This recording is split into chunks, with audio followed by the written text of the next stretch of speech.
Now we have where do you store a year's supply of food. It sounds enormous, but it's surprising that the average year's supply will fit under a twin-size bed. The one person's year's supply fits under a twin-size bed. Whatever is under your bed now will never be more important than your family's temporal salvation. Keep your food in your home.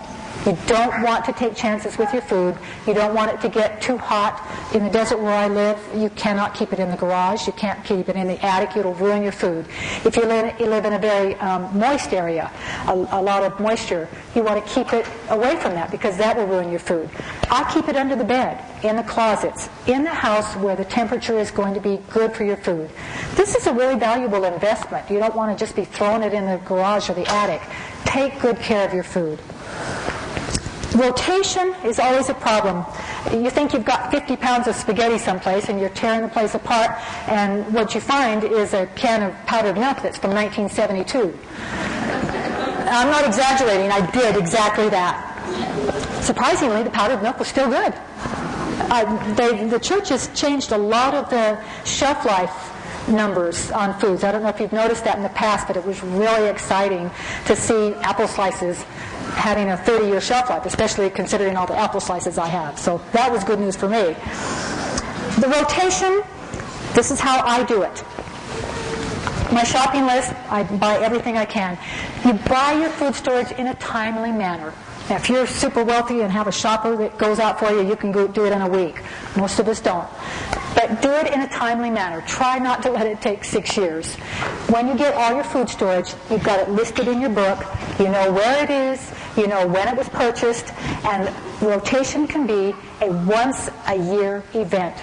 That's one of the best parts about this system. I hated rotation, and it was always there, and I'd think, I need to get at that. And you know how it is. It's really hard. How much food have you wasted? Because it's kind of overwhelming.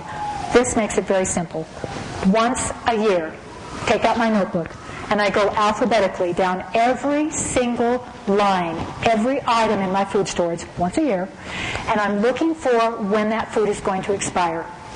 If it's going to expire in the coming year, I will go, take it out from under my bed, so take it out from the food storage, and I'll put it in my kitchen pantry for daily use.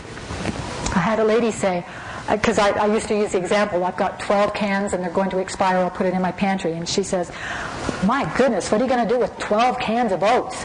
And I'm going, we like oats. My husband really likes them. We have oatmeal, we have granola, we have oatmeal cookies. That's going to be awesome to have all those oats in my pantry, because I don't store things that I don't love. I'm not putting things in my pantry that I'm not going to be really happy to have in there. Then what you do is replace it immediately with fresh, and you mark in your notebook the new date that you purchased it. So as you're taking things out, you're putting it back, you always have a full year supply. It's another beauty of it. The day before the catastrophe comes and you're ready to go to the cannery to do all your stuff, and it's too late. I always have a full year supply. At this time, I will also check all of my vacuum sealed foods, and we'll talk about vacuum sealing later. But I will go through and I'll visually check every one of my jars to make sure that it's still sealed. And if it's not sealed, it sounds like this. Okay? This, I feel like a throat thing. It doesn't sound like that when it's sealed.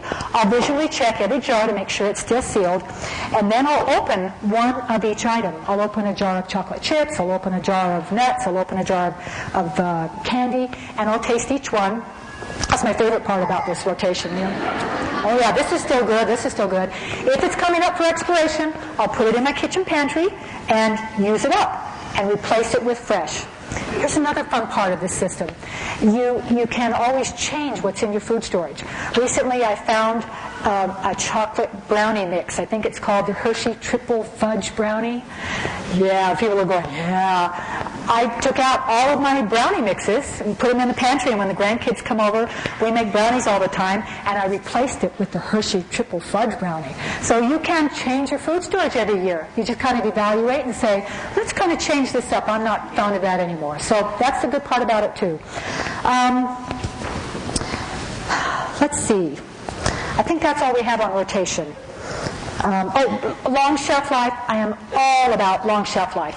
I don't want to have to rotate very often. I don't want to be spending that money all the time.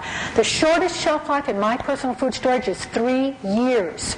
If it has a shelf life of less than 3 years, I don't want it. I don't care how good it is. Oil. I have no oil in my food storage because it has a 1-year shelf life. What I do have is shortening. Shortening has a 10-year shelf life. And I can melt shortening in my solar oven, and I can exchange that for oil in every one of my recipes. In my bread, I make a loaf of bread every day for my food storage. I don't store flour. That has a 5-year shelf life. I store wheat.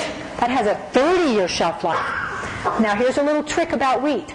If you don't have a wheat grinder, you can't make flour. You're laughing? The church has done a study, and 90% of the people who have a food storage don't have a wheat grinder. What are you going to do, chill it? You have to have a wheat grinder. So they've done a study. The church never endorses products. This is almost a first for them. They did a 2-year study on wheat grinders, and in your booklet it's going to tell you about wheat grinders, and it'll tell you where to go. It's called a blend tech. But this 2-year study, they came up with the very best, the most efficient, and the most cost-effective hand grinder and wheat grinder. If I were going to get only one, I'd get the hand grinder, because if we are in worst-case scenario, what don't we have? Electricity. Your electric grinder will be worthless. So get your hand grinder first, and then you might want to get an electric grinder. If we have electricity, I'm going to be the happiest person in the world, because I've got an oven in my house and a microwave, all those good things. I'm not going to have to use the solar oven, but I'm prepared for worst case scenario.